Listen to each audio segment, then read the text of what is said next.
Alrighty, so with the TDC or Tanabata campaign for Dokkan coming up very soon, we have something to talk about today, and that is specifically going to be who could potentially EZA depending on the theme. Now, what I wanted to do was an overarching sort of compiled like crockpot theory, whatever you want to say, of just like who I think it could be, LR EZAs, TUR EZAs that I'd like to see. You can see your boy was being smart this time and the tabs are hidden, so y'all can't just tell who it is right away. But, you know, I think that these are some pretty realistic options just depending on whatever the Transcendent Dokkan campaign would be. Eventually, we'll start calling it TDC, I'm sure, but for now, I'm just going to call it Tanabata. I think we said that in yesterday's video. So that's what I want to do today. I want to talk about LRs that could potentially get an EZA, talk about things that I want to see from those EZAs, and then we'll sort of go from there. So first and foremost, right, if you guys find yourself enjoying this video, don't forget to leave a like before you go. It helps out the channel greatly. And if you enjoy what I'm doing here and you want to stay up to date with all of my latest content, don't forget to subscribe as well. If you guys want to become a channel member, there is a link in the description. You can show some further support for the content and get early access to Zero to Hero episodes, as well as member shoutouts at the end of every video. I've gotten pretty bad at doing that, so we definitely got to get back into the swing of things. We have a few members to shout out, and then we will do that at the end of the video. So just want you guys to know that, just a couple housekeeping things. So with that being said, let's go ahead and hop in. And the first character is going to be the guy on the thumbnail, and that is going to be EZA or Physical Ultimate Gohan, Beastless Gohan, all the funny names that you want to call this character. I think that this guy has a very interesting perspective for what an EZA could be. The first thing that I really want to make sure that we get from this character is just more key, easier to get to, because he is very, very much put into this spot right here where you really want to get this. And then the guard as well needs to be increased. Then we got to have some damage reduction. That guard needs to last for a while. And then he needs to have a baseline of damage reduction that does not expire, because just guard in this day and age is not enough. We've seen that time in and time out with the AGL Super Saiyan Vegeta from the 10-year anniversary, the Fusing Super Gogeta. We know his base form is nowhere near what it needs to be. So where I think this guy really could be an interesting EZA is this line of passive right here, that he has a high chance to nullify a Ki Blast Super. And some of the hardest hitting bosses in the game right now happen to be Ki Blast Super bosses, right? If we look at, I really don't know, honestly, where the community is at with like what is the hardest fight in the game or the hardest fights in the game, but I can tell you two things. Number one, these guys right here, the Trunks and Vegeta, not the Trunks and Vegeta, this is the new event that's coming up soon, but the Trunks and the Gohan fight individually both have Ki Blast Supers. So we look at Gohan right here, his phase 2 does have a Ki Blast Super. This guy is not a Ki Blast Super, but he would have type advantage in theory. And then Trunks, if we go to stage 2, one of the other hard-hitting supers is also a Ki Blast in that second phase. So Trunks himself has 2 Ki Blast Super phases, and I think that could be a bit interesting. And then you guys know if that guy's EZAing, who else is going to EZA? And then if we also look at the special battle, if we go to stage Uno here, I don't know why this is up. I think I accidentally clicked that. But if we go over here to the special battle in stage 1, do you know, I think this is the Super 2 difficulty if I accidentally clicked that. No, it's not. But the Super Saiyan, the Super 3 difficulty, you guys can see Zamasu and Goku Black both have Ki Blast Supers. So I think that could be extremely interesting for this character, because if he gets locked in slot 3 or something, or locked in slot 1, and there's a super, he has a good chance, or a nullify it. So maybe it's a guaranteed nullification under a certain HP threshold, or it just becomes a great nullification chance. There are a lot of things that you could do with this character, and I think that potentially could be very exciting. This guy, especially with the Beast Gohan EZA in 2027, maybe he's still good enough by then. I doubt it, but he is a lot of help for a lot of teams that could potentially use it. Superheroes, Hybrid Saiyans. Again, Hybrid Saiyans could really use the help. Movie heroes, Goku family, Siblings Bond, all of these different teams this Gohan is going to fit in very well on, and I think that he would make for a very decent EZA that the game could certainly use. So first and foremost, I have Ultimate Gohan. Next up, you guys saw me spoil him a little bit here in the video, but we have the GOAT, one of the greatest characters of all time in Dokkan, this Tech Orange Piccolo. Now, I don't think I need to go too far into why Tech Orange Piccolo is really good. Damage reduction, right? Guard for 3 turns. Again, we want to have that increased. And then he's obviously got this giant form here, which is taking away supers and AoEs, which is a huge part of the game. The Goku Black and Zamasu fight has an AoE, right?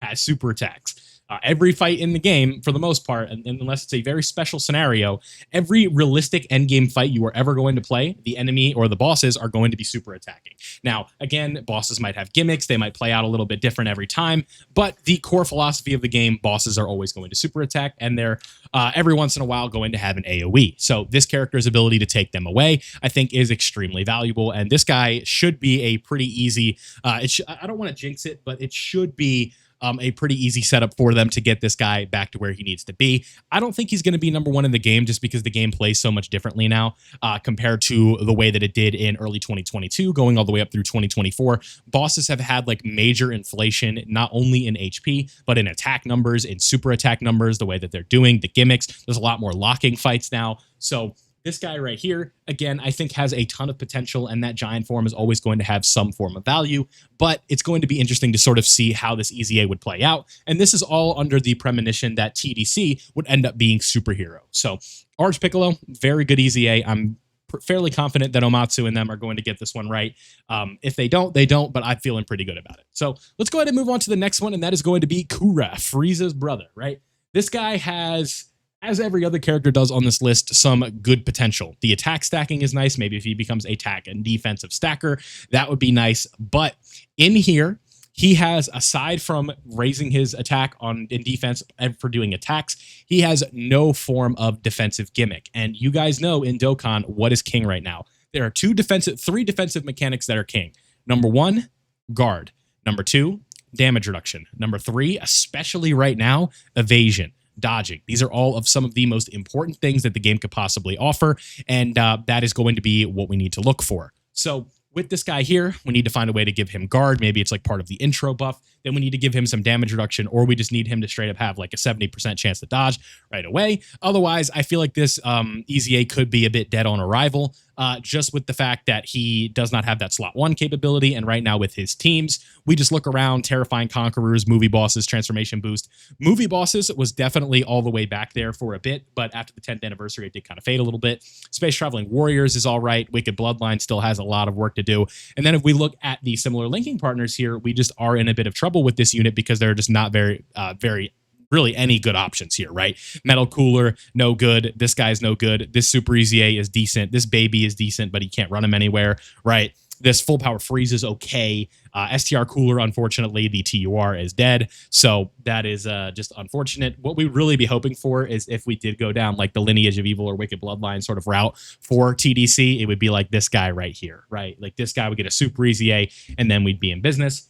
But this is a very hyped LR that I'm definitely excited for. So hopefully his EZA is good, but who knows? So that only means next up, inevitably, his counterpart, Mr. Super Saiyan Goku from the Cooler movie. Now, this guy, he has a lot of things in his kit that I like. He has defensive raising, and then we also have an easy way to get to guard, right? Well, not an easy way to get to guard, but guard in the kit. So we don't have to get, not only do we need like a high percentage of damage reduction, we don't also need him to get the guard, and we don't have to count on Omatsu, or whoever's designing the character. It's just fun to say Omatsu. We don't need him to add both of them, right? Because after this character revives, we get the guard chance, and then, or we get permanent guard, and then we also have guard for HP being above 60%. So I did mess that up. This is going to be very easy to get right away. We have effective against all types if he takes a hit. So what we need this guy to become is more of a slot 1 character, and then things will kind of be set in motion. So this guy, guard, build up, defensive stacking, a lot of potential with him, a decent active skill, a revival, a lot of really fun things that this character has. This was the first Carnival LR that they ever introduced. So hopefully that would mean something for them, right? Them being like the first Carnival LR to receive an EZA. That would be pretty exciting. And I think that there is some high chance that we do end up getting this, right? Especially if it's like Namek Goku versus Frieza or something for the TDC campaign, then we shall see. And then if we look at the linking partners on this character, we are in good company here with 6 links with this guy, with the Blue Goku and Vegeta, like pretty much the best unit in the game, right? The Super Saiyan trio, you got 6 links. This guy has like, when it comes to a Dokkan link set, not in terms of the buffs, but in terms of like how common a link set is, it doesn't get much better than this, right? I would have to see, what is he not sharing with this Goku right here? So Super Saiyan, Saiyan Warrior Race, Kamehameha, Prepared for Battle, Fierce Battle, Legendary Power. So they are not sharing, which one was that? Was it Prepared for Battle?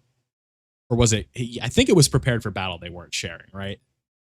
No, it wasn't. What the hell am I missing? Super Saiyan, Saiyan Warrior Race, Kamehameha, prepared for battle. Golden Warrior. That's what it is. Golden Warrior, right? So they're not sharing Golden Warrior because obviously this is Blue Goku and Vegeta. And that is why I think that this EZA could be pretty interesting.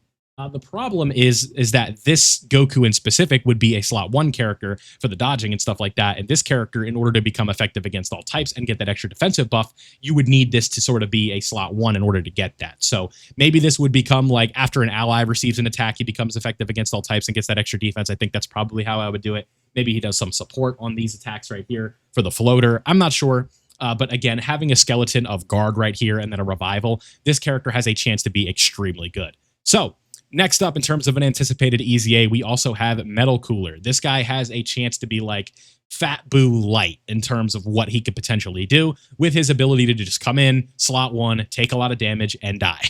And you get the revival, you get a free turn, you have that sense of mind. He, again, has this the Fat Boo fatal flaw where it has to be him taking the attack in order for the revive to proc. So that is why, you know, they are comfortable giving this guy the permanent setup with this, right? Where it's like they don't have to do like a ton. They just have to essentially get this guy with like, you don't want him to have like super high damage reduction right off the bat, right? It would be like, what I think I would want for this character would be like after revival, he just becomes like the best character in the game. So that way, you have like sort of that free turn to activate the revival. And then that's really when you'd be able to sort of get set up, right? Because again, the full heal and things like that, what you don't want is like super high damage reduction and super high guard, or like not super high guard, but just guard in general.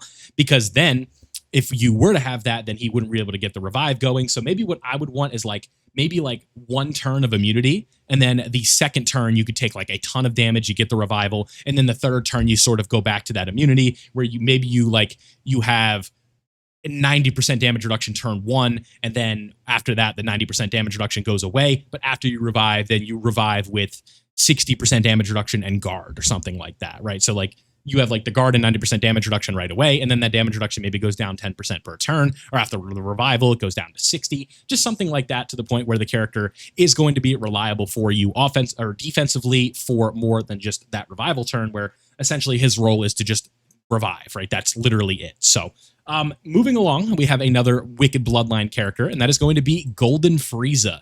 This character, I think, has extremely high potential with just this line of passive right here. 90% damage reduction. If they were to get rid of like maybe this damage reduction rate, it'll probably stay the same, but maybe as like the second attacker in a turn, he gets like an additional 10% damage reduction or something like that. So maybe he has 100 DR in slot 2, and then it would potentially just keep going down, but that extra 10% will kind of bail him out a little bit. This guy just needs to fulfill the role that he had back when he released, and that is just super high damage reduction that they can be reliable for the character to be a tank. Then potentially maybe they're a defensive stacker, so when that damage reduction wears down, they're built up. I think that could be something that they go down for. Or that they could be working with, and this active skill is okay.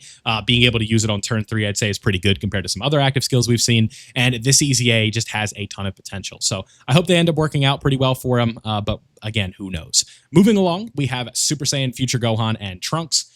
I don't know if this one would really fit within the Transcendent Dokkan campaign because of the fact that it's just Future Saga. We just came and went, and we did not get anything for Future Saga. So that is a bit unfortunate. But we shall see. I think that there is like the slight chance that we do see something like this. Who knows, right? It's always something with this Gohan, with this Trunks. This character also has that same sort of, orb changing, which is extremely valuable. They have damage reduction rate. These damage reduction numbers just need to go up, and they don't need to be so worried about the 58%.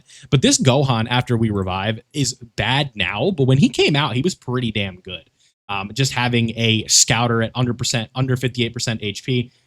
We are on Future Gohan, right? Yeah, so we tag into Future Gohan, and then after he's revived, we get that extra 58% damage reduction right here. Then maybe if we add a guard on top of that and things like that, and maybe this was a stacking character, they got dodge, we could definitely be in business with this Future Gohan, and he could potentially be extremely good. So that is what I think of this character right here. let's move on to the last three, which are going to be TURs. First up, I have Kale. Might be a little early for her. Again, considering she came out right around the same time that AGL, Vegito Blue, and Texamasu did, it might just be a little early, but if they revisit the Tournament of Power, her and Physical Angel Golden Frieza could potentially getting their EZAs. I think she'd be pretty good, but let's move on to the interesting ones, which I don't think are likely, but I'm going to talk about anyway.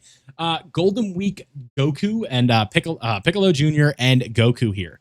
I think these two could be super fun. Ma Jr., I just want him to be more runnable in things that are not World Tournament. He has a giant form, very similar to Orange Piccolo, right? Very good character here, the king of World Tournament, and he would only get better for that. And then this Goku right here is sort of the last character we need to talk about. Has the revive, is very good after he extremely good defensively. He's got the ability to attack lower. We've got guard. We've got standby, a revival. This guy works out very well, and I think it would be an extremely exciting EZA. So Angel Golden Frieza, forgot to pull him up, but he's also an extremely hype one. And those are the potential EZAs I want to see for the Transcendent Dokkan campaign. So let me know down below what EZAs you were looking forward to and all of that fun stuff. And let's get into the shout outs for members, and we can get up on out of here. Alrighty, so huge thanks to those of you who are supporting me over on the member side of things. This is always just an extended way to say thank you for the content and all of that. And obviously, you were never obligated to do this, but I do appreciate those of you who do reach out. And we have 5 of them here today. First up, we have Raudo-kun, he's been here, a loyal and OG. You guys can see he's been a member for 16 months, so shout out to you. We have Brian V. I don't know how to say your last name, I guess Vandabreak. I'm sorry if I said that wrong. We got Van, Darth Anguish, and Cosmo. So if you'd like to see your name on this list, you can consider joining down below, or perhaps you get gifted a membership on a live stream. So thank you guys all for watching. Again, big shout out to my members. I appreciate you guys. I'm sorry I've been a little bit slacking on the member shout outs. I just don't really push members that often, but I would at least like to mention it, and I do have to get back to doing that. So I do appreciate all of you. Thank you for watching this video. I hope you enjoyed. Leave a like if you did. Subscribe if you were new, and I'll see you all in the next one.